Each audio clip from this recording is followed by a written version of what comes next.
Vous savez déjà, depuis un certain temps, le chef de l'État s'est engagé dans une série de consultations en vue de trouver un dégel à la situation actuelle, à l'impasse préélectorale. Beaucoup d'efforts, beaucoup de pas ont été franchis dans le cadre des sacrifices à consentir pour trouver cette issue à l'impasse. Et ce soir, au Palais national, un nouveau pas va être franchi dans la bonne direction. Il s'agit donc de la signature de cet accord tripartite du 29 décembre 2014 entre les représentants des trois grands pouvoirs de l'État, entendez par là le chef de l'État lui-même, Michel-Joseph Martelly, le président de l'Assemblée nationale, le sénateur Dera Simon Dieusseul, le président de la Chambre des députés, M. Timo Léon, et le président du CSPJ. Ambassadeur Mazil, nous allons inviter tout d'abord le président de la Chambre des députés, l'honorable Timo Léon, à signer cet accord dont lecture va vous être donnée dans quelques instants.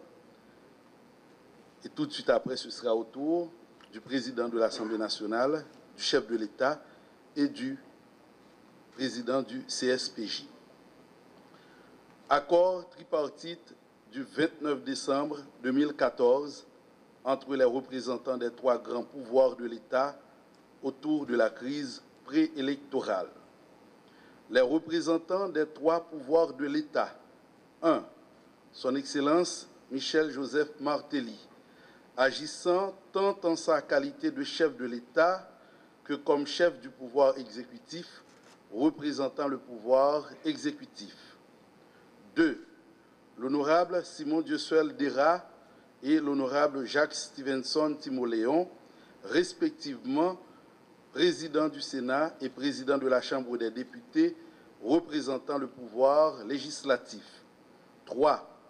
Maître Anel Alexis Joseph, agissant tant en sa qualité de président de la Cour de cassation que comme président du Conseil supérieur du pouvoir judiciaire, représentant le pouvoir judiciaire.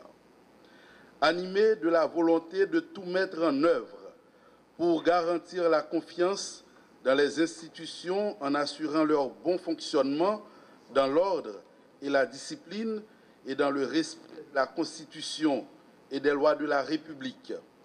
Conscient que la situation politique actuelle a provoqué des retards successifs dans l'organisation des élections pour le renouvellement des mandats arrivés à terme des élus des collectivités territoriales, de la Chambre des députés et du Sénat de la République, selon le vœu des articles 63, 66, 68, 90.1, 92, 92.1, 92.3, 94.2, 95, 95.3 de la Constitution. Considérant que les acteurs politiques peuvent recourir à des accords ou conclure des pactes pour sortir le pays de toute éventuelle crise conjoncturelle, prenant acte de la démission du Premier ministre et des membres du gouvernement, ont de bonne foi arrêté et convenu ce qui suit. 1. Le chef de l'État nomme le Premier ministre après consultation avec le président du Sénat et celui de la Chambre des députés. Un gouvernement de consensus sera formé avec la participation des secteurs politiques de l'opposition, de personnalités haïtiennes connues pour leur patriotisme, leur sens civique, leur droiture et leur intégrité, capables d'inspirer confiance à tous les acteurs politiques en général et à ceux participant au processus électoral en particulier. 2. Le chef de l'État, conformément aux articles 101 et 105 de la Constitution, convoque le corps législatif à l'extraordinaire aux fins de 1. Voter les amendements à la loi électorale avant le 12 janvier 2015. 2. Ratifier la déclaration de politique générale du Premier ministre de consensus issue des négociations avant le 12 janvier 2015. 3. Voter tout budget rectificatif. 4. Ratifier les instruments et accords internationaux et voter tout projet de loi mentionné dans le menu de la convocation, notamment le projet de loi créant et organisant le Fonds national de l'éducation. 5. Analyser et vérifier les rapports de la Cour supérieure des comptes et du contentieux administratif de tout grand commis de l'État ayant sollicité des charges de leur gestion auprès du Parlement. 6. Ratifier la nomination des ambassadeurs dont les dossiers sont en attente au Sénat de la République. 7. Exprimer et déclarer la nécessité de concourir à un amendement constitutionnel. Grand 3. Le chef de l'État reconstitue le Conseil électoral provisoire en s'inspirant de l'esprit de l'article 289 de la Constitution en vue d'organiser les prochaines élections législatives et locales. 4.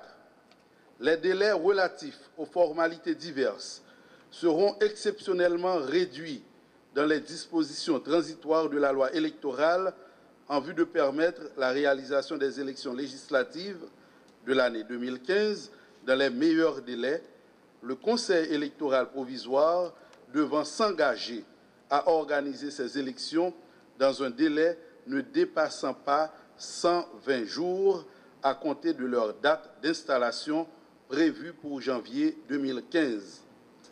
Le point 5.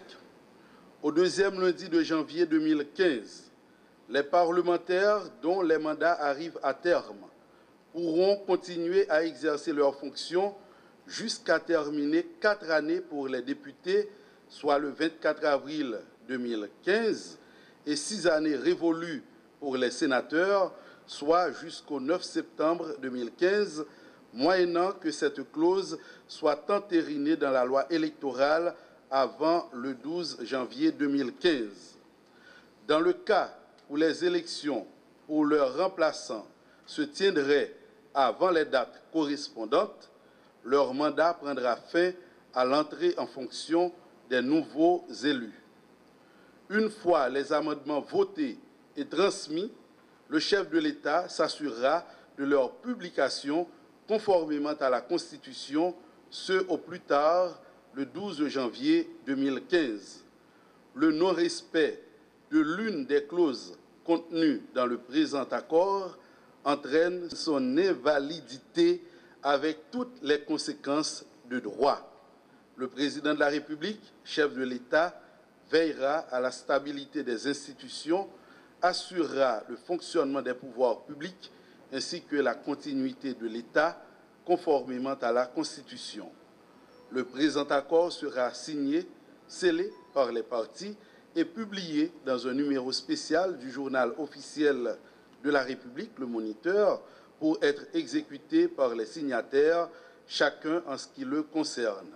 Fait à Port-au-Prince le 29 décembre 2014, en 211e de l'indépendance, suivent les signatures pour le pouvoir exécutif, son Excellence Michel-Joseph Martelly, pour le pouvoir législatif, l'honorable Simon Dussel-Dera, l'honorable Jacques Stevenson Timoléon, et pour le pouvoir judiciaire, Maître Anel Alexis Joseph. Voilà pour le contenu de cet accord tripartite qui vient d'être signé ce soir, l'accord du 29 décembre 2014, par les représentants des 3 grands pouvoirs de l'État autour de la crise préélectorale. Ici prend fin cette communication. Un grand merci à vous tous, chers amis de la presse, d'avoir fait le déplacement. Merci beaucoup et bonne soirée.